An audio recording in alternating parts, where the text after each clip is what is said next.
tóxico, que ou que envenena, que tem a propriedade de envenenar, venenoso. Que ou que produz efeitos nocivos no organismo. Essa é a definição no dicionário, também conhecida como pai dos burros ou tira-teimas.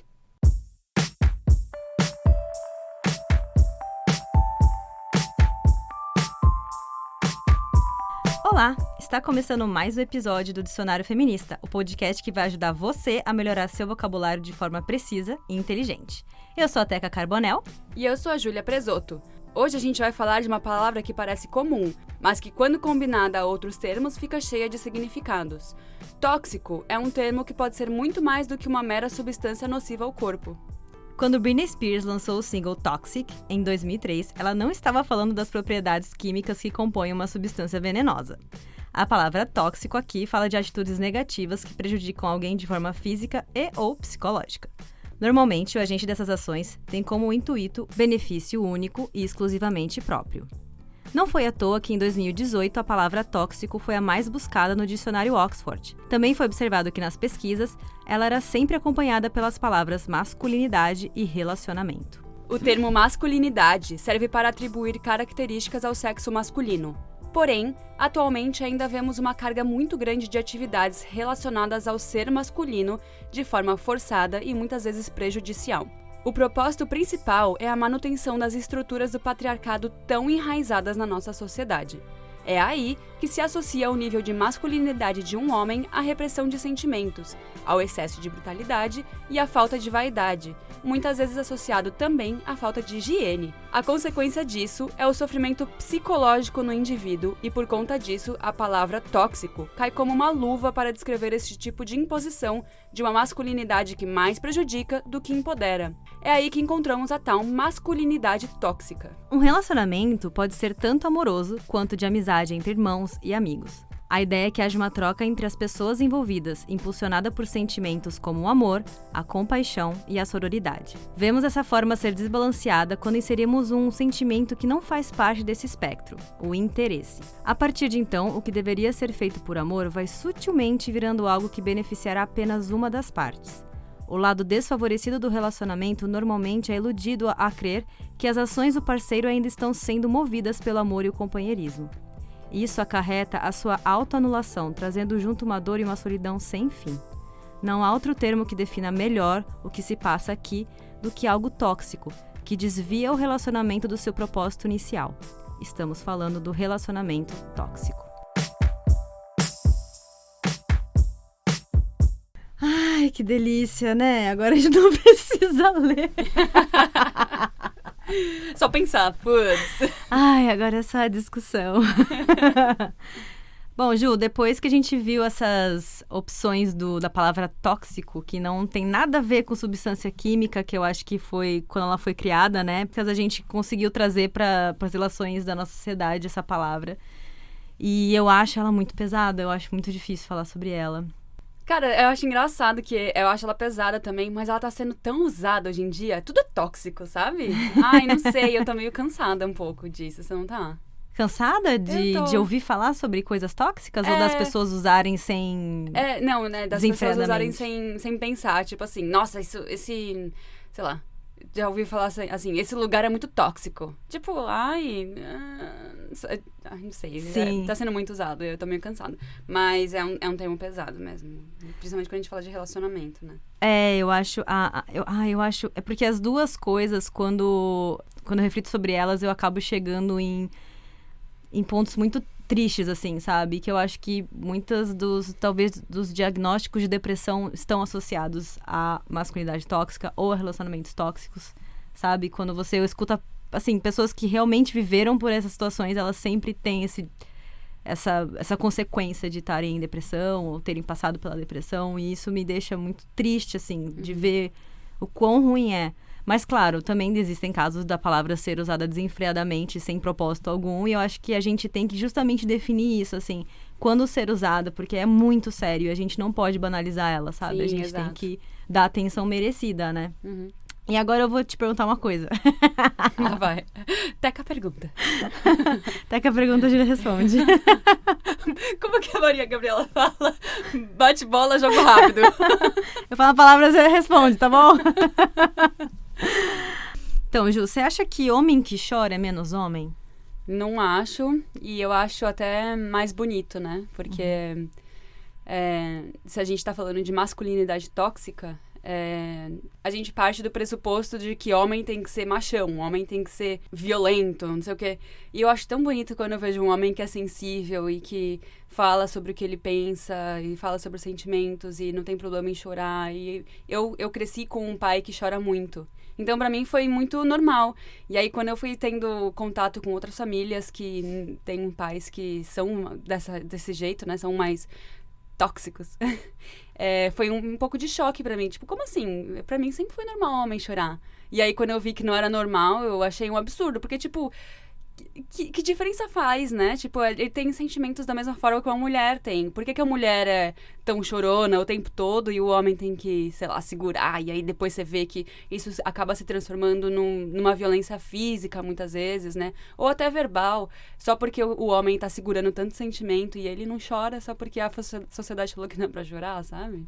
Sim, eu acho legal que você trouxe esse exemplo da sua família, porque na minha família foi o oposto.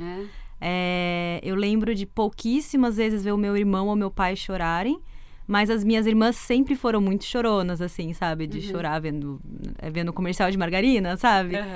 De todas as mulheres de casa, eu acho que eu sou a menos chorona. Então, mas em compensação, o meu irmão, eu acho que raramente vi ele chorar. E meu pai também. E assim, uma cena que me vem à cabeça quando você tá... Agora você contando isso, é uma vez que o meu irmão apareceu com a mão muito inchada. E depois minha mãe muito insistir, perguntar o que estava acontecendo com a mão dele. Ela conseguiu levar ele no hospital e descobriu que ele tinha quebrado a mão. Porque... Ele deu um soco na parede. Porque ele ficou nervoso e a forma dele, assim, desabafar foi dando um soco na parede. Porque acho que é isso. Pro homem tem aquela coisa assim, você não pode chorar, você não pode conversar sobre os seus sentimentos. Então, a forma de você pôr pra fora é uma forma violenta e se auto-prejudicando, né? A maioria das vezes se auto-prejudica, mas tem outras vezes, né, alguns casos, que prejudica outras pessoas, que o soco precisa ser em alguém. E aí fica bem pior, assim, né? Quanto que o físico reage a essa repressão emocional, né? É muito louco. Tem um documentário no Netflix, eu vou ficar devendo aqui o áudio, mas eu vou colocar depois na descrição do episódio, o nome do episódio, do documentário, que fala sobre como a gente cria homens e por que os homens são a maioria da população carcerária. Porque os homens são mais violentos, porque os homens são... Tudo isso tem todo um histórico social de... os homens foram criados desse jeito, de uma masculinidade que não faz sentido pro biológico do ser humano, e por causa disso, eles acabam se tornando mais violentos. Então, tipo assim, se você vê um homem na rua, você pode mudar de calçada, mas você não vai mudar de calçada se você vê uma mulher vindo na rua, entendeu? Enfim, vou colocar o nome do episódio depois. Põe sim, coloque. Documentário. Coloque. E agora que a gente tá falando de violência, você acha que então, por exemplo, se um homem é mais violento, você acha que ele é mais homem por causa disso? Eu acho que ele é só mais babaca. Desculpa, não, tô brincando. Um pouco, brincando um pouco não. Eu tenho amigos que eles são muito machão. Muito, e eles vieram muito dessa família tradicional brasileira, que homem é assim, homem tem que prover. Prover ou provir? Prover. Acho que é prover. Prover pra família, essas coisas. E esses meus amigos, eles brigam em balada. Já teve vez que a gente teve que ir embora porque rolou uma briga, que o cara que é o maiorzão vai lá e briga com todo mundo e bate. E aí eu fico tipo, gente, mas pra quê? Sabe? Eu fico muito decepcionada. Porque nada deveria gerar violência, sabe? Eu não entendo aquelas pessoas, porque existem pessoas, que pra mim é muito difícil de entender, que existem pessoas que saem para lugares, tipo balada, show, jogo de futebol, para brigarem. Tipo, o intuito da noite delas é brigar.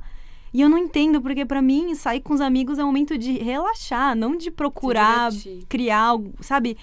Eu não consigo entender. Isso não entra na minha cabeça. Aí dá vontade de falar assim, ao invés de ir pra lá pra brigar, por que você não vai tomar uma cerveja com um amigo seu? Conversa sobre o que tá passando dentro de você. De onde tá vindo essa raiva? Vai ser tão gostoso, vai ser tão mais prazeroso do que dar um soco em alguém. É legal que você falou isso, porque parte da masculinidade tóxica vem de... O homem não compartilha nem com o homem. Tipo assim, a gente fala sobre tudo. A gente conversa sobre, nossa, as coisas mais íntimas. E não tem problema, a gente não tem vergonha de falar sobre isso. E homem, várias vezes o meu marido chegou em casa de um rolê com um homem e eu falo, e aí, como é que tá o fulano? O que ele tá fazendo da vida? Ai, não sei. A gente só falou de filme, a gente só falou de videogame, não sei o quê. Só falou de futebol. E eu, tipo, você não sabe nada dessa pessoa que você convive há 10 anos, sabe? Homem não compartilha. E é um problema que ele afeta não só o homem, né? Tipo assim, se você precisa ter um relacionamento com uma mulher, como todos os homens precisam, né? Que as mulheres estão aí na sociedade, você acaba não conseguindo se relacionar de forma saudável com essa mulher, né? Nem uma relação de amizade, digamos assim. Não não, necessariamente qualquer um tipo de relacionamento relação. amoroso. Tipo, se você vem de uma família que ela é construída em cima desses conceitos, a mulher, muitas vezes, tipo, não pode sair de casa porque o homem fala que não pode, ou não pode trabalhar, o homem fala que não pode. Então, afeta tanto as mulheres, assim, se você ver os índices de violência, se você for estudar o caso a caso, grande parte é por causa disso, sabe? E aproveitando esse gancho, Ju, então, essa questão da violência e de fazer mal a si mesmo, você acha que a masculinidade tóxica, ela chega a matar alguém? Mata muito, né? O famoso feminicídio, né? Mas você acha que são só as mulheres? Quem mais matam mais pessoas, digamos assim? Não, né? Porque, Quem que tipo tá, assim, né? se você tem uma briga de trânsito, as pessoas se matam por causa disso, né? Então, É que eu acho que as mulheres talvez sejam as vítimas número 1, digamos alvo, assim. né? Mas eu acho que mata até a si próprio, né? Eu queria aqui citar um caso, porque na verdade eu estava conversando sobre isso com a minha mãe um dia e ela me lembrou desse caso. E eu pesquisei, foi um caso que aconteceu em 2016 no Rio de Janeiro, em que o homem, ele matou a mulher, matou os 2 filhos, um de 7 e um de 10 anos, e depois ele se matou. E aí ele deixou uma carta, né? Vou citar um trecho da carta que ele deixou. Ele fala assim: me preocupo muito em deixar minha família na mão. Sempre coloquei eles à frente de tudo e até nessa decisão arriscada para ganhar mais. Mas está claro para mim que está insustentável e não vou conseguir levar adiante. Aqui, a questão dele é porque ele trabalhou durante 15 anos numa empresa grande, estável, e ele pediu demissão para entrar numa outra empresa e fazia 2 meses que ele estava nessa nova empresa. Enfim, você pesquisando sobre o caso, você consegue entender muito mais a fundo, mas a minha questão aqui é o seguinte: o quanto esse peso que esse homem carregava de ser o provedor da família, o que causou nele, a partir do momento em que ele resolveu pedir demissão para só buscar um emprego novo e ele se viu sem alternativa, ele resolveu matar todo mundo, sabe? Ele se sentiu no direito de tirar a vida dos outros e dele, porque ele, como provedor da casa, como alfa, digamos assim, não tinha condição. Então aquela família não merecia existir mais, sabe? E existe muito... As taxas de suicídio de homens são muito altas, né? Tem Ai, caramba, tem um documentário na Netflix também, eu vejo muitos documentários, desculpa, é difícil de lembrar. Mas Desculpa tem um documentário... nada, é ótimo saber essas recomendações. Tem um documentário na Netflix, que eu vou lembrar depois de novo, que mostra o quanto as pessoas trabalham no Japão, especificamente falando do Japão, e as pessoas... Por causa desse peso de, tipo, eu preciso sustentar minha família, eles trabalham, tipo, 20 horas por dia, e aí sei lá, acaba não aguentando, né? E aí se mata. É um documentário em que eles dormem na rua, assim. Isso. Eu acho que eu já vi esse documentário, não lembro o nome. Mas que eles estão tão fatigados que eles dormem, assim, no meio da rua. Eles deitam e dormem, porque, chega a um nível de fatiga e estresse que, tipo, o cara só desmaia ali e dorme. E as pessoas morrem de cansaço. Os homens morrem de cansaço. Gente, é surreal. E as pessoas deixam... Eu acho engraçado porque a pessoa tá num espaço público, né, visivelmente precisando de ajuda, e as pessoas não fazem nada. Deixa lá, ele tá só dormindo um pouquinho porque ele desmaiou de cansaço. E muito legal você falar isso, de pedir ajuda, porque homem não pede, né? Sim, eu acho que... Cara, olha, eu vou ser sincera, até eu tenho dificuldades de pedir ajuda, assim, sabe? Sim. Eu sou muito orgulhosa, assim, eu não aceito ajuda. Eu lembro que quando eu precisei começar a fazer terapia, assim, porque eu estava numa crise absurda, foi uma das principais crises, era porque eu não queria, eu achava que eu era autossuficiente, não precisava disso, sabe? Da terapia. E essa quebra foi muito importante pra mim. E hoje em dia eu vejo que, tipo, tem que pedir, sabe? Você não pode chegar... Ninguém merece ser tão infeliz a ponto de querer tirar a própria vida ou tirar a vida de alguém, sabe? Só porque não pôde ou não se sentiu merecedor de pedir ajuda. Tipo, sim, peça ajuda, sabe? Sim. Mas eu tenho uma pergunta pra você. Ai, meu Deus. Só homem pode ser tóxico? Eu acho que não. Nesse caso, eu acho que mulheres também são tóxicas. Dependendo do relacionamento, né? Eu vejo muita amizade tóxica também, né? Uhum. Entre mulheres e homens. Eu acho que quando se tá se falando de vários tipos de relacionamento, quando você não tá falando sobre você mesmo, é tudo uma relação de poder, né? Eu acho que é justamente esse desbalanceamento, quando você desbalanceia o relacionamento no sentido de, tipo, um lado tá ganhando mais do que o outro, sabe? Sim. E é algo que a pessoa faz de propósito, sabe? Não é uma situação, eu acho que são várias situações que é o que a gente descreveu no começo do programa, sabe? A pessoa, sem perceber, ela tá na desvantagem, sabe? Porque ela ainda acredita que a outra pessoa ama ela. E tá fazendo aquilo por amor, mas na verdade não é. E quando você cai em si, você já se autoanulou, você já não tem os seus amigos, você parou de falar com seus amigos, você parou de falar com, sei lá, sua família, você parou de fazer as coisas que você gosta. E aí tem que sair desse fundo de poço, digamos assim, né? Sim. É muito Isso acontece difícil. também em relacionamentos familiares, né? Tipo... Sim. Eu acho que um relacionamento tóxico dentro de uma família, que eu vejo muito, eu acho que, assim, normalmente entre pais e filhos, por exemplo, ou tanto os pais que usam dos filhos para conseguir, sei lá, dinheiro, normalmente de famílias com renda bem baixa, sabe?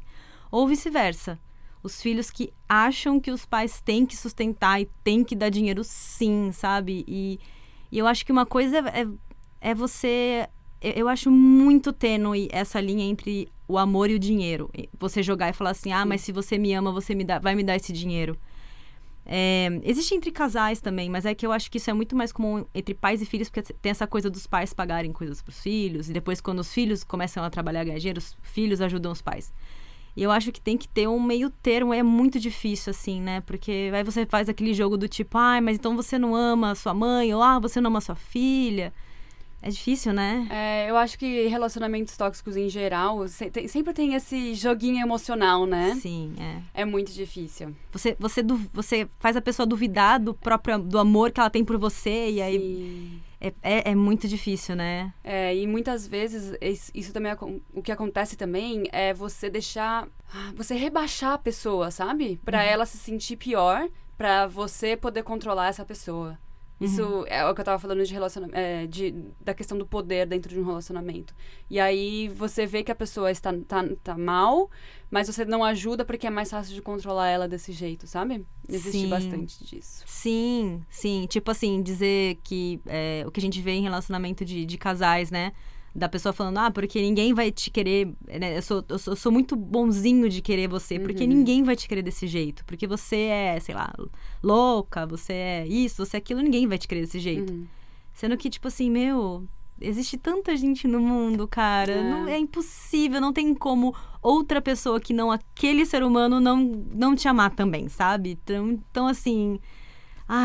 eu acho muito revoltante, assim, ver que... é muito difícil, esse assunto é muito difícil, porque muitas vezes a pessoa que tá passando por isso, ela não enxerga. Eu fiz uma matéria uma vez sobre isso, eu sou jornalista, e as pessoas, eu lembro de uma mulher, ela era, tipo, estudada, trabalha, não sei o quê, e ela me falou, eu saí desse relacionamento, mas quando eu tava nele... eu não conseguia enxergar. E eu me vejo como uma pessoa esclarecida. Eu me vejo como uma pessoa com acesso à informação. As pessoas me falavam ao meu redor. E eu não conseguia. Isso aconteceu com uma amiga minha também, que eu falei pra ela, não tá legal esse seu relacionamento. Eu acho que você tem que sempre... tentar ajudar a pessoa e plantar a sementinha, e às vezes ela não vai te ouvir, às vezes ela não vai concordar, mas você tem que plantar a sementinha pra pessoa conseguir ter consciência do que tá acontecendo, né? Porque estar dentro do relacionamento é difícil de ver. Eu acho... É muito legal você falar isso, Ju, porque eu acho que é muito importante você... Porque às vezes, assim, você vê uma amiga... eu vou dar um exemplo meu. Eu tinha uma amiga minha que namorava um cara que eu achava o cara super tóxico, o relacionamento deles não era legal.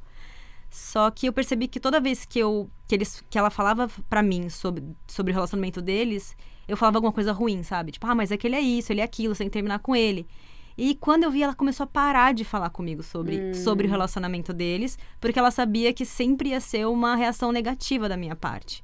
E eu comecei a refletir e falei assim, cara, mas eu quero que ela se afaste de mim ou eu prefiro que ela me conte as coisas? Por mais que eu não concorde, eu prefiro que ela me conte do que ela não me contar e quando eu ver, ela tá numa situação muito ruim, sabe? Eu preciso mostrar que eu tô aqui pra ela, entendeu? Tanto, né, agora, que ela não tá enxergando, até na hora que ela precisar de mim, porque uma hora ela vai precisar de mim, sabe? Sim. E eu acho que é isso que as pessoas que não estão nesse relacionamento tóxico, estão vendo de fora, estão vendo o que a gente tem que saber muito bem o que fazer, sabe?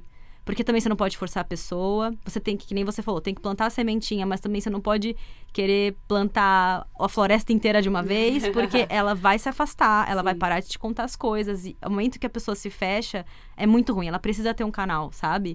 Porque por esse canal é que você vai puxando devagarinho. E é aquela coisa, o estalo de, tipo, sair do relacionamento vai ter que partir da pessoa, não adianta você querer, né? Eu lembro dessa mesma pessoa que eu fiz a matéria, ela conta, eu quero contar isso porque muitas vezes as pessoas falam assim, meu relacionamento não é tóxico, porque meu marido não me bate, sabe? Não é abusivo. Só que não é assim, ele pode vir em várias camadas. E essa menina que eu entrevistei, ela falou isso, que ela começou... tinha uma relação com dinheiro também, assim. O cara começou pedindo dinheiro e ela foi emprestando até um ponto que ficou meio pesado pra ela. E aí... ele fazia umas coisas muito pequenas, assim, tipo... Ai, você é muito maravilhosa, só eu acho você dessa forma. E aí, de repente, começou a crescer pra... Você não pode sair com as suas amigas, porque suas amigas não são boas o suficiente pra você. Eu sou bom o suficiente pra você. E aí, foi escalando até o ponto que ele chegou a ser violento, até o ponto que ela apanhou. E ela apanhou por muito tempo. Ela ficou muito tempo apanhando, até ela falar, putz... Porque, assim, toda vez que ele batia nela, ele chegava e falava assim, não, desculpa, eu vou melhorar. Aí, no dia seguinte, tinha cesta de café da manhã, flores, saía pra jantar, não sei o quê. Então, sempre tinha uma desculpa e ele mostrava esse lado frágil e ela falava, não, eu amo esse homem, então eu vou deixar passar mais uma vez. E foi deixando passar. Até o momento que ela ficou com um olho roxo e aí a família dela viu. E aí foi aí que, tipo, eles tiveram que intervir, sabe? Porque antes disso as pessoas tentavam, mas como não tinha... Ela contou que ele sempre tentava fazer coisas que dava pra esconder, tipo empurrar na parede, porque as costas ninguém vai ver. Só que teve um momento que ele se descontrolou tanto que foi a cara dela. E aí as pessoas conseguiram mostrar pra ela intervir. São muito triste. Essa matéria que eu fiz é super triste. Nossa Senhora. Não, você começa a entrar nesse... É muito difícil. É difícil. Mas eu acho importante isso, Ju, porque... a pessoa tem que ter ela precisa ter alguém pra falar, entendeu? E porque assim, é muito difícil, porque você não sabe, um dia que nem você falou, é um empurrão na parede, no outro dia, e aí, tá passando com o carro por cima da menina, entendeu? Sim. Que a gente já viu, já teve casos do cara atropelar a mulher até, tipo, ela, sei lá, quase morrer. É muito triste, assim, é muito triste. Mas, Teca, eu quero saber, depois de tanta discussão triste, né? Você acha que existe uma cura? Qual que é ela? Ai, Ju, nada... As coisas complexas da vida nunca tem uma resposta pronta, né? Nunca é um miojinho que 3 minutos tá pronto e é só comer e ficar feliz. Eu acho que a gente tem que descobrir junto. Eu acho que, tipo assim, criar uma... pra essa mulher, né? Que as mulheres, infelizmente, elas são as vítimas desse tipo de relacionamento abusivo. Eu acho que criar uma rede de apoio, sabe? Se você é amiga de alguém, conversa com as outras amigas... Tenta, assim, dar um suporte pra essa amiga que você tá vendo que tá num relacionamento abusivo. Desculpa, relacionamento tóxico.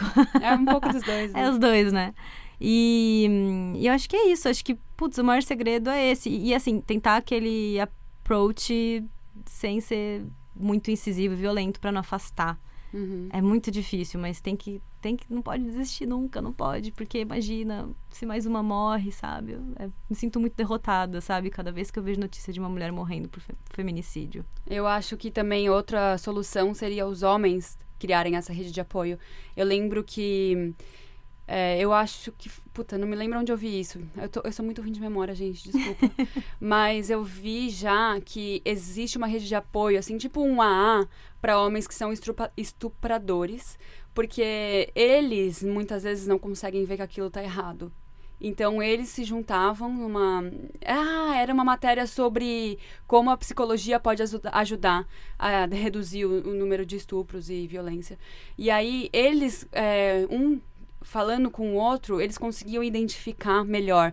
Porque, como mulheres, a gente acaba apontando. E pra eles é difícil ouvir mulher. Desculpa, mas sabe?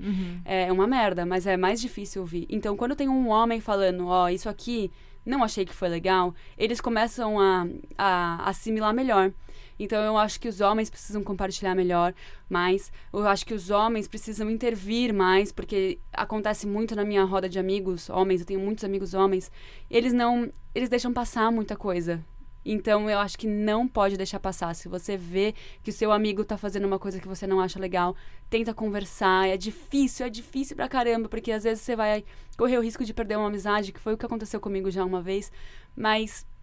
não desiste, sabe? Tipo, se você acha que o que você tá fazendo vai ajudar as mulheres, vai ajudar a sociedade como um todo, não desiste. Eu acho que é um passo de cada vez, assim. A gente não pode tentar falar, nossa, vou mudar o mundo. Você muda as pessoas que estão ao seu redor, conversa, se abre e abre o caminho pra pessoa se abrir com você, sabe?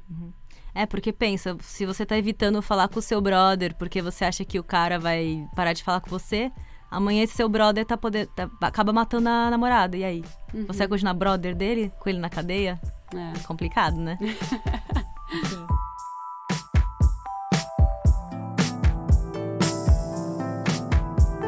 Acho que agora que a gente sabe o que nos faz mal, fica mais fácil da gente olhar para esse tipo de problema e lidar melhor com ele, né? A gente sabe que para muitas pessoas não é tão fácil assim sair de uma situação tóxica, mas o mais importante aqui é saber ouvir e ter empatia. Se você conhece alguma pessoa que está passando por esse tipo de situação ou já passou por algo parecido, compartilhe esse podcast com ela. Às vezes, escutar que alguém entende pelo que você está passando aquece o coração e dá forças para continuar. E se tem outro termo que você queria muito que a gente comentasse aqui no podcast, pode mandar pra gente lá no Insta, no @dicionariofeministapod, no e-mail dicionariofeministapodcast@gmail.com ou nos comentários no canal Dicionário Feminista, se você estiver escutando pelo YouTube. A gente vai ficar mega feliz de ouvir você por lá, inclusive as suas sugestões, críticas, suas histórias, etc. Lembrando que esse podcast só foi possível com a estrutura da Biblioteca Pública de Vancouver. E o apoio emocional dos nossos amigos e parceiros de lutas diárias. Como a gente só trabalha com fatos reais, todas as fontes usadas para a produção desse programa estão na descrição do vídeo. Para quem quiser estudar mais sobre o assunto, é só dar uma passadinha lá e clicar nos links. Muito obrigada por ouvir a gente e tchau! Tchau!